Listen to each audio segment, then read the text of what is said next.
अस्सलाम वालेकुम दोस्तों, बात है 10 अप्रैल सन 1912 की। दुनिया का सबसे बड़ा जहाज़ RMS टाइटैनिक निकलता है अपने पहले सफ़र पर।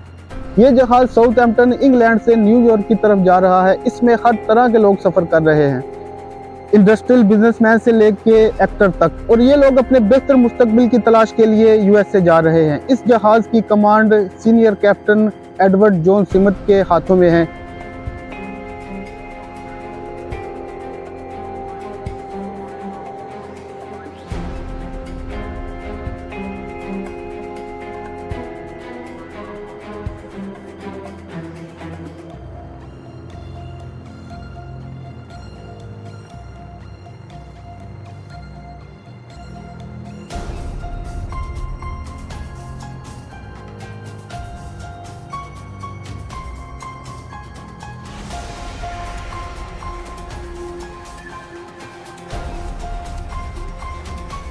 यह जहाज़ अपने ज़माने का सबसे बड़ा जहाज़ है। इसकी लंबाई 270 मीटर और ऊंचाई 50 मीटर से भी ज़्यादा है।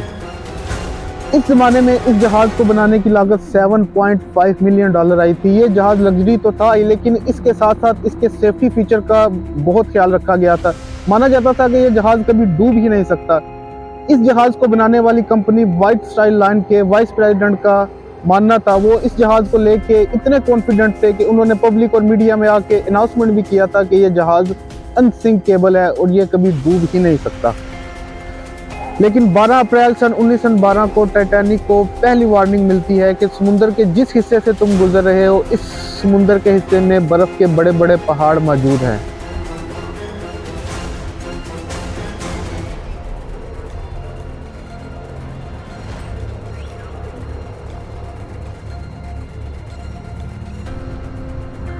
एक आम सी बात है कि समुद्र से गुजरने वाले जहाज एक दूसरे को कम्युनिकेट करके रास्ते की सूरत हाल बताते हैं, लेकिन इस वार्निंग के बाद भी टाइटैनिक अपनी स्पीड कम नहीं करता और आगे बढ़ता रहता है। 14 अप्रैल सन 1912 को 7 मजीद वार्निंग टाइटैनिक को मिलती है, लेकिन जॉन स्मिथ और इसकी क्रू मेंबर इस जहाज की स्पीड को कम नहीं करते और आगे बढ़ते रहते हैं। रात होती है, ठंडी हवाएं चलती हैं और ठंड बढ़ जाती है। इस रात की एक और भी अजीब बात थी कि इस रात को चांद नहीं निकला था और विजिबिलिटी बहुत कम थी। जहाज के फ्रंट वाले हिस्से पे एक रोज नेस्ट पॉइंट होता है। इस पॉइंट को लुकिड पॉइंट भी कहा जाता है। इस पॉइंट पे हमेशा किसी न किसी को बिठा के रखा जाता है ताकि आगे आने वाले ट्रैफिक या किसी भी खतरे को दूर से देख के बता सके। रात के 11:39 फ्लेडरिक फ्रीड नामी शख्स इस क्रोज नेस्ट में बैठा होता है। वो देखता क्या है कि अचानक से एक बर्फ का पहाड़ इस जहाज के आगे आ गया है। फिर वो जोर से घंटी बजाता है ताकि ब्रिज ऑफिसर को इस चीज का सिग्नल मिल सके। फिर वो फोन उठाता है और ब्रिज ऑफिसर को कॉल करके बताता है कि आगे बर्फ का पहाड़ आ गया है, जहाज को राइट साइड पे मोड़ दो।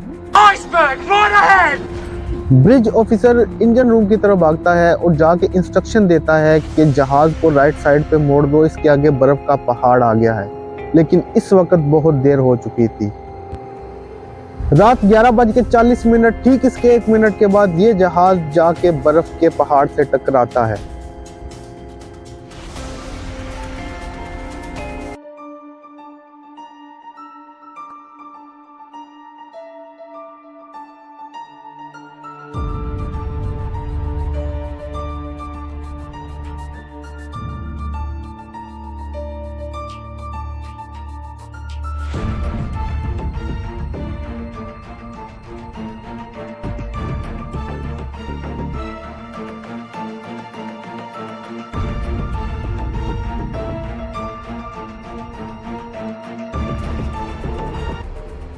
दोस्तों, ये पहाड़ कोई छोटा मोटा पहाड़ नहीं था। लेंथ में ये 200 बाई 400 फीट का था और साइंसदानों का मानना था कि इस पहाड़ का वजन 1.5 मिलियन टन तक हो सकता है। आप सोच रहे होंगे कि एक बर्फ का टुकड़ा एक मेटल के बने हुए जहाज को कैसे घायल कर सकता है, कैसे चोट पहुंचा सकता है। हाँ, अगर आप अपने फ्रिज में पड़ी हुई बर्फ के बारे में सोच रहे हैं तो वो सिर्फ पानी ठंडा करने के ही काम आ सकती है, लेकिन ये बर्फ का पहाड़ 200 बाई 400 फीट का था और इसका वजन 1.5 मिलियन टन था।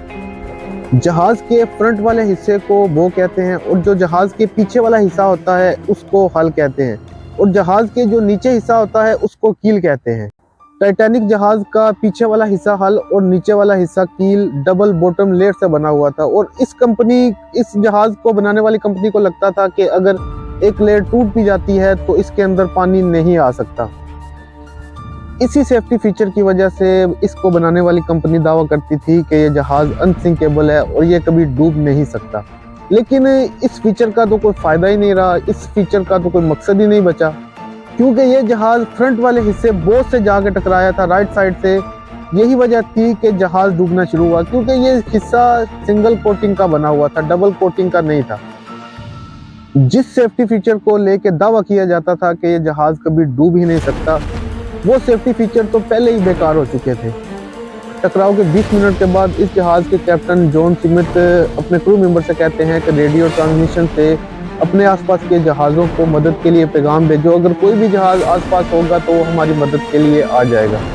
इस जहाज के senior radio operator Jack Phillips 20 minute तक अपने आसपास के जहाज़ों से रब्ता करते हैं, उनको पैगाम भेजते हैं। आखिरकार एक जहाज इनकी कॉल रिसीव करता है, इसका नाम है RMS तलपेटिया।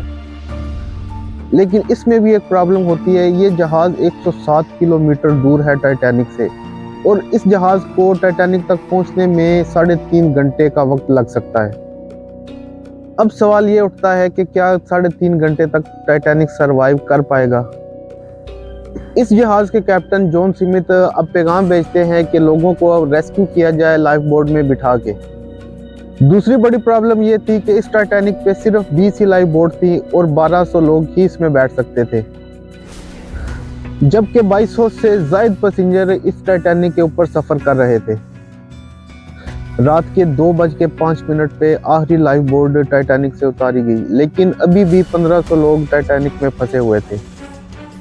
रात 2:20 टाइटैनिक 2 टुकड़ों में बट गया और आहिस्ता आहिस्ता करके डूब गया।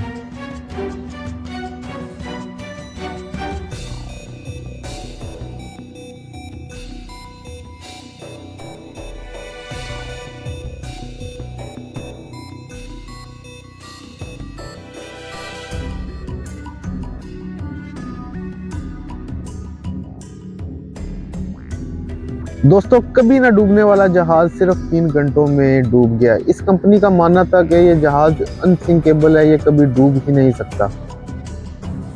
बाकी 1500 बचे हुए लोग या तो पानी में डूब के मर गए, या फिर जिनको तैरना आता था वो ठंड की वजह से मर गए, क्योंकि इस पानी का टेम्परेचर -2 डिग्री था और एक आम इंसान इस टेम्परेचर पे सरवाइव नहीं कर सकता, जिंदा नहीं रह सकता। RMS तलपेटिया जहाज इस लोकेशन पे 3:30 से 4 के दरमियान पहुंचा और इसने आके 705 लोगों की जान बचाई जो कि लाइफ बोट में बैठे हुए थे। तो RMS टाइटैनिक को डूबे हुए 112 साल गुजर चुके हैं और इस जहाज का कुछ हिस्सा आज भी समुद्र में पड़ा हुआ है।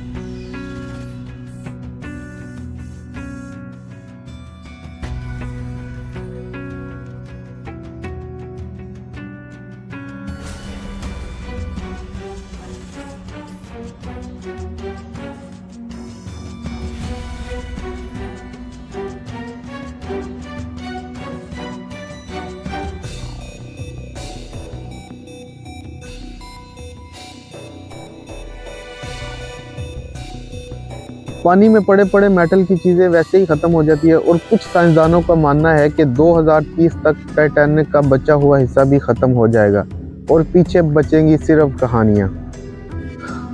दोस्तों, अगर आपको ये वीडियो पसंद आई हो तो कोस्टा कंकोर्डिया जहाज़ वाली भी आपको लाजमी पसंद आएगी। अगर वीडियो अच्छी लगी हो लाइक करो और चैनल को सब्सक्राइब करो। दुआ में याद रखिएगा। मिलते हैं अपनी नेक्स्ट वीडियो में। अल्लाह हाफिज़।